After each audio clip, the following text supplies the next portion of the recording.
Muito bem, olha que linda a nossa revista não, a nossa agenda da Milícia da Imaculada 2017, celebrativa, né? São 100 anos de milícia, nós começamos a celebrar dia 16 de outubro agora, ano que vem celebramos 100 anos de Milícia da Imaculada no mundo e também 30 anos de Milícia da Imaculada no Brasil. Então essa agenda ela é comemorativa, a agenda 2017, tá? Vem um número X de agenda, então se você não ligar e se você não reservar a sua ou passar aqui logo para buscar, você pode ficar sem. Ligando no 3349-1015 ou no 3384-3503, você pode saber valores, como é que você faz, né, para adquirir a sua. Lembrando, gente, que essa agenda ela é só um pretexto para a milícia estar mais perto de você no ano que vem, para você não se esquecer de nós, cada vez que você for olhar a sua agenda, você também rezar uma Ave Maria pela nossa obra de evangelização, né, que São Maximiliano Maria Kolbe deixou de presente como herança para nós e nós guardamos com muito carinho, cuidamos com muito carinho. Não só aqui em Campo Grande, mas em diversos lugares do Brasil, não é mesmo? Qualquer dúvida, 3349-1015, 3384-3503. E hoje nós estamos conversando sobre narcisismo perverso. Ou seja, é um eu me acho e eu prefiro machucar o outro para me achar ainda mais. Potencializado, né? Exatamente, porque esse é um dos recursos, né?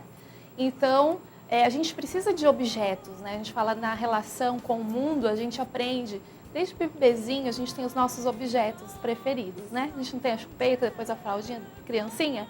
Então, a gente vai aprendendo a ter essa relação com o objeto, objeto de amor, objeto de ódio também, né? Porque os sentimentos fazem parte da vida humana, né?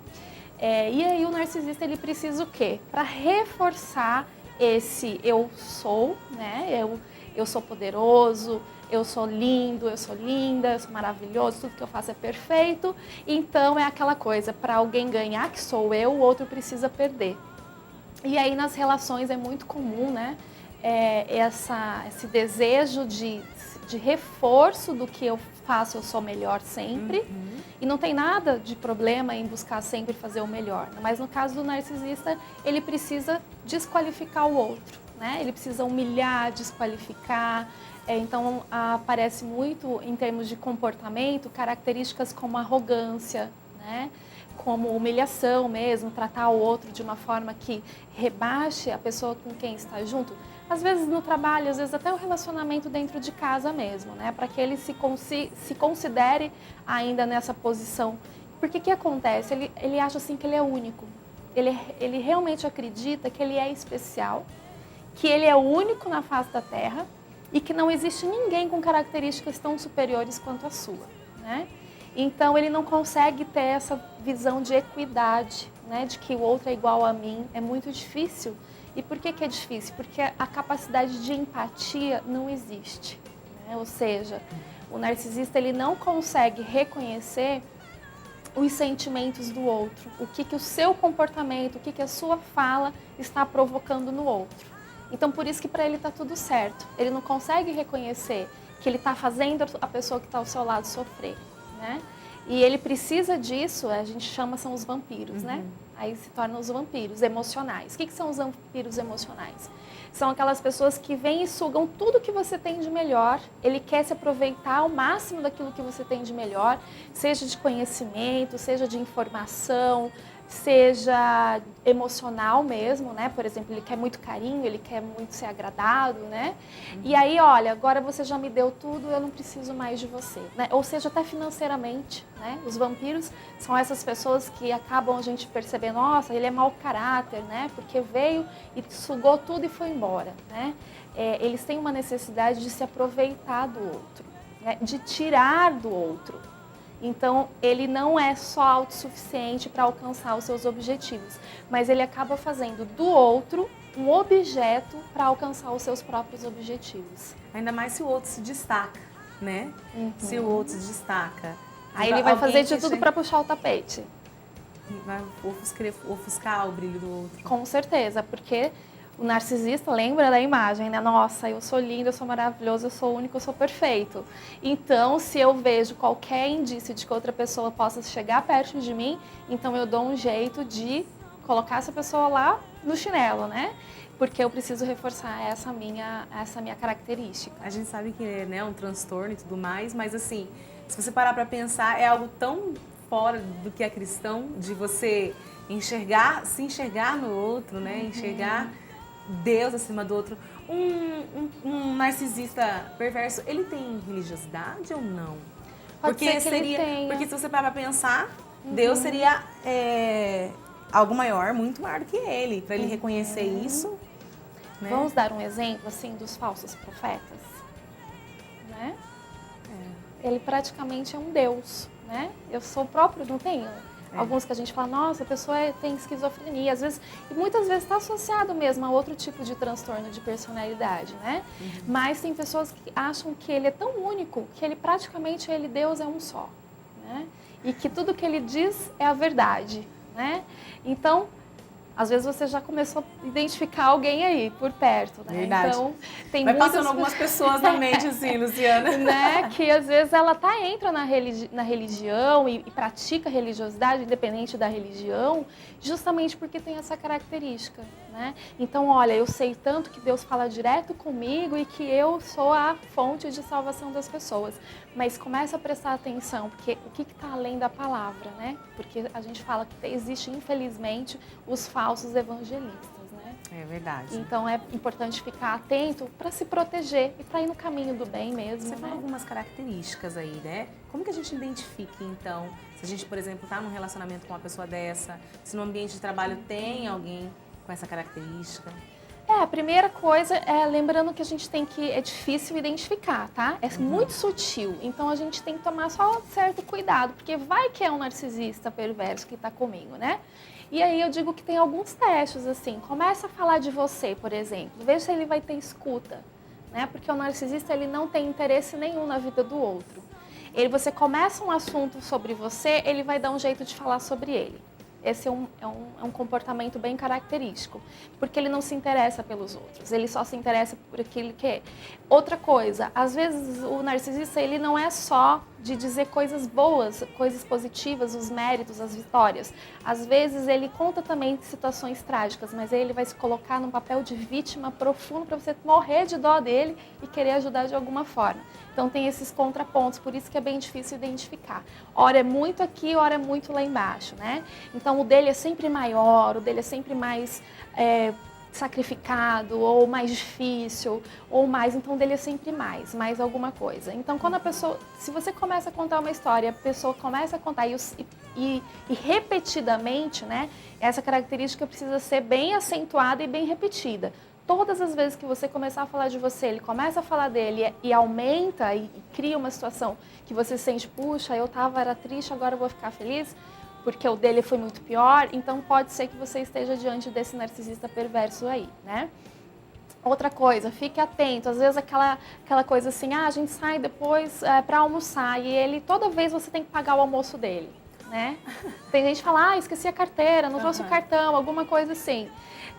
Existem muitas histórias, viu, de pessoas que acabam se aproximando ou dá aquela passada, come o lanche do outro e vai embora, não paga a conta. Ele está sempre se aproveitando de uma situação, de uma circunstância para se beneficiar do outro, o que o outro pode oferecer para ele, né? E dentro de casa, aquela característica que eu disse, toda vez que que a pessoa começa a te humilhar e que ela não valoriza aquilo que você traz, então fique atento, pode ser que você também esteja convivendo com um narcisista. E o mais importante é identificar, porque ele não vai buscar ajuda, então busque ajuda você de como se proteger, e aí até uma decisão se você vai continuar convivendo ou não, mas como continuar convivendo com um narcisista sem que ele sugue e roube toda a sua energia. Eu penso, você falando aqui, dá muita impressão, e a gente sabe que se você procurar até mesmo, né, fizer pesquisas, que existem muito mais homens com essa característica do que as mulheres, né? Exatamente. Que coisa de louco, né? Estima-se que de 50% a 75% dos casos de transtorno de personalidade narcisista seja de homens, né? Não se sabe bem o porquê, tá? Não tem, assim, porque essa causa, mas que a maior incidência é nos homens, né? A gente pode fazer uma inferência aí, né? Porque os homens acabam tendo esse lado racional muito mais desenvolvido, né? Então, os narcisistas são extremamente inteligentes, porque eles buscam, e por isso é muito comum, inclusive, a gente encontrar em cargos de liderança nas empresas e nas instituições de forma geral. Porque eles são muito inteligentes, obstinados e persistentes, porque eles também gostam do status e gostam do poder. Então, eles vão fazer de tudo para poder chegar lá. Dar uma pausa aqui na nossa conversa, né? Porque agora nós vamos dar a nossa dica de hoje. Do dia. Claro, né, Luciana? Sempre, né? E olha só, atenção para a dica de hoje. Para você que vai untar a forma, de repente fazer um bolo gostoso, né, Luciana? Pensa. Olha só, para você não usar margarina para untar a sua forma, tá?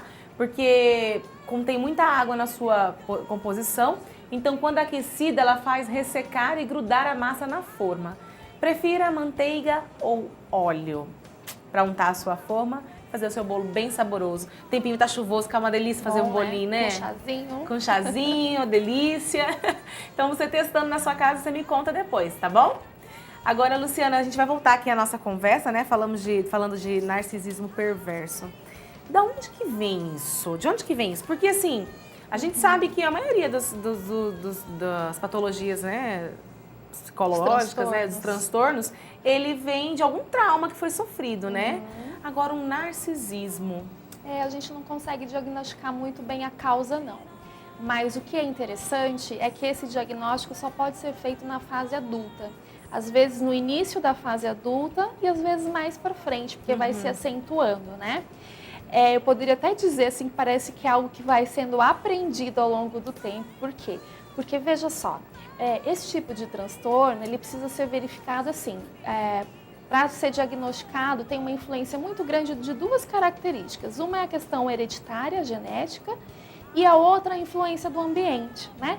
Que foi a pergunta que foi feita aqui nos nossos bastidores, né? Criança apresenta, né? Pode apresentar? Eu ia te perguntar isso agorinha, né? Porque Você ia às fazer vezes... depois, né? Então, olha só. É por isso que é tão importante a estrutura familiar e a educação dentro de casa, a identificação dessas características. Porque são características humanas, né? Querer ganhar sempre, aquela história do jogo. A criança ganha sempre. Se você reforça que ela ganha sempre, você está reforçando que ela não tenha frustração. E como é que é viver sem frustração? É muito sofrido, porque não existe possibilidade de não sofrer, que é o que acontece com o narcisista. E ele então procura os recursos para que ele não entre em contato com esse sofrimento, mas aquele sofrimento acaba acontecendo. Então, por isso, e por que é identificado só e diagnosticado na fase adulta? Justamente porque a criança está em fase de formação. E o adolescente ainda tem uma personalidade que a gente chama plástica, né? Ou seja, ela ainda pode ser moldada, e isso vai depender muito do tipo de ambiente ao qual ele está inserido. Se não fosse assim, a gente não tinha tantos casos de... Eu estava assistindo, né, esse final de semana a TV Imaculada, apresentando um depoimento, era um documentário sobre a Fazenda Esperança. Sim. Né? Então, ou seja, se a gente não acreditasse nessa personalidade plástica, a gente não teria esse tipo de iniciativa que traz tantos benefícios, né? Principalmente para os jovens. Então, ou seja, enquanto é possível moldar essa personalidade, moldar esse caráter, então é possível mudar também essa situação. Agora, se já foi diagnosticado e mais para frente, inclusive, na fase, geralmente ele é identificado no início da fase adulta ou até no meio assim, da atividade laboral, né, da vida laboral, porque acaba esse ambiente influenciando muito essa busca, essa questão do status e do poder. Então, o que ajuda a amenizar isso ou não, ou quem já identificou, olha, eu acho que eu tenho esse transtorno aí, mas isso não faz bem para mim, para os outros eu quero mudar. Como fazer então? Adivinha? Psicólogo? Terapia, né? Porque o processo terapêutico ele é o único que pode ajudar. Tem alguns casos que nem adianta entrar medicação, né?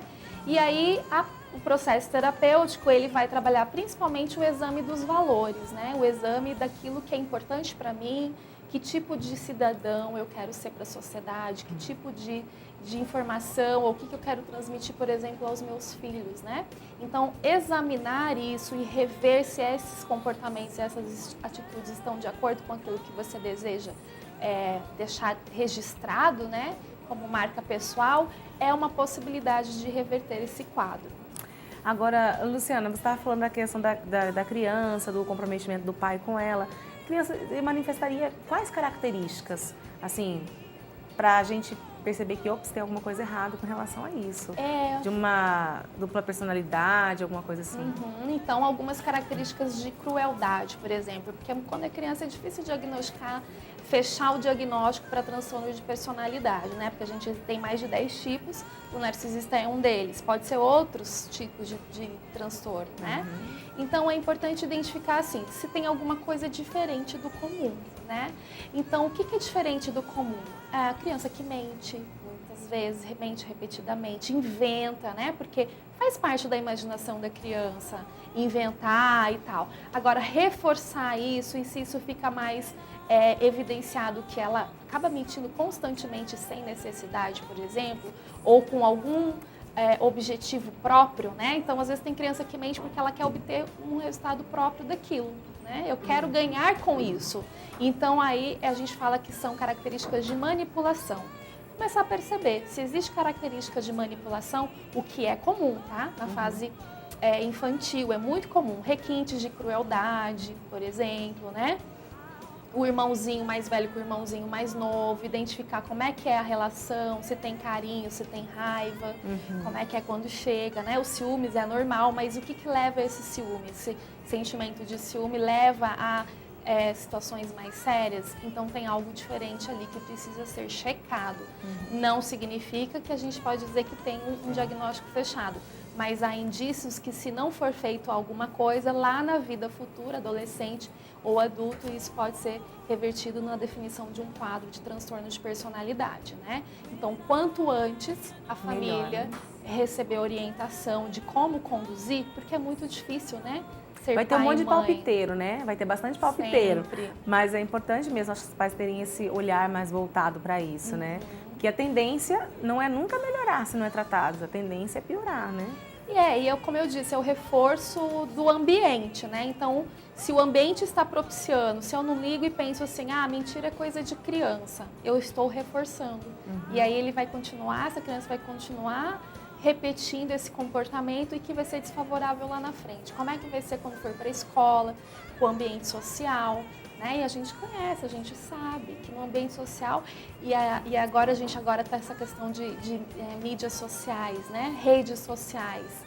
E agora, recentemente, essa semana passada, teve aquele boom lá do milionário russo que mostraram que não tinha milionário nenhum, né? Para servir de alerta. Era um ator. Era um ator. Né? Pra ver como é fácil, porque na rede social você pode ostentar, né? Você pode ser o que você quiser. E esse alerta, essa foi uma experiência que fizeram bem interessante, para a gente ficar em alerta mesmo, né? Como é fácil nós sermos manipulados pela imagem, né? Por essa questão da superficialidade. E até se questionar e refletir como é que estamos na questão dos relacionamentos, né? Verdade. Agora, Luciana, com relação às pessoas que convivem com uma pessoa com essa característica, o que pode trazer para a vida dela?